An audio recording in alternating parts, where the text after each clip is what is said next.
ပြည်သူများလုံးပဲမင်္ဂလာပါခင်ဗျာပြည်သူများအတွက်စိတ်ဝင်စားပွဲပွဲခန်းသားမြင်ကွင်းစုံကိုရိုက်ကူးတင်ဆက်ပေးလျက်ရှိတဲ့ကျွန်တော်တို့ရဲ့ရန်ကုန်မြင်ကွင်းရဲ့စီစဉ်ကနေကြိုဆိုပါရစေဒီနေ့မှာတော့ကျွန်တော်ခုရောက်ရှိနေတဲ့နေရာက Junction Square Shopping Center ရဲ့ Outdoor Promotion Area မှာပဲဖြစ်ပါတယ်ဒီနေ့မှာဆိုရင်တော့ Family Cooking Competition လို့အမည်ရတယ်အမှုပညာရှင်များနဲ့ပြည်သူများရဲ့နှင်းချက်စွမ်းရည်ပြန်ဆိုင်ရမယ့်ပြိုင်ပွဲတစ်ခုကိုပြည်သူများကိုတင်ဆက်ပေးခြင်းပါတယ်ပြည်သူများကလည်းဒီနေ့ပွဲရဲ့စိတ်ဝင်စားပွဲအမြင်ကွင်းတွေကိုဆက်လက်ပြီးကြိုစားပေးပါအောင်ခင်ဗျာ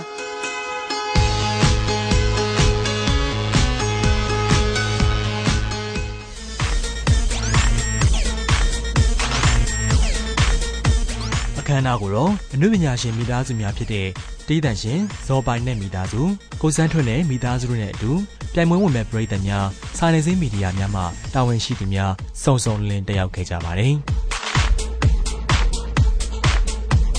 ဒီနေ့ကျင်းပပြုလုပ်တဲ့ Cooking Competition with Celebrities 2015 ဟင်းချက်ပြိုင်ပွဲကိုတော့ Luminac Lock and Lock Maxine စတဲ့မိဖို့ကြောင့်သုံးပစ္စည်းများကိုတင်သွင်းဖြန့်ချီနေတဲ့ Premium Distribution Group မှစီစဉ်တင်ဆက်တာဖြစ်ပါတယ်။ပြည်သူများခင်ဗျာဒီနေ့ကျင်းပပြုလုပ်တဲ့ Family Cooking Competition with Celebrities ပြိုင်ပွဲအကြောင်းအရာအပြည့်စုံကိုတော့ Business Manager ဖြစ်သူမတ်ပန်းဤနှင်းစီမှအခုလိုပဲရှင်းပြခဲ့ပါတယ်ခင်ဗျာ။မင်္ဂလာပါခင်ဗျာ။ဟုတ်ကဲ့မင်္ဂလာပါရှင်။ဟုတ်ကဲ့ပါမတို့ Premium Distribution Group အနေနဲ့ပေါ့နော်အခုလိုမျိုး Family Cooking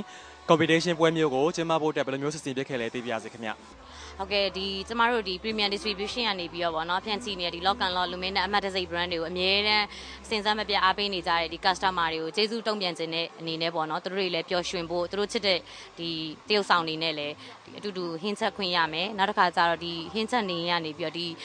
အမတို့ရဲ့ဒီ cooking waste တွေရဲ့ကောင်းတာကိုလည်းကိုယ်တိုင်ကိုယ်ကြကြည့်ရှုခန်းစားနိုင်ဖို့အတွက်ကိုကျမတို့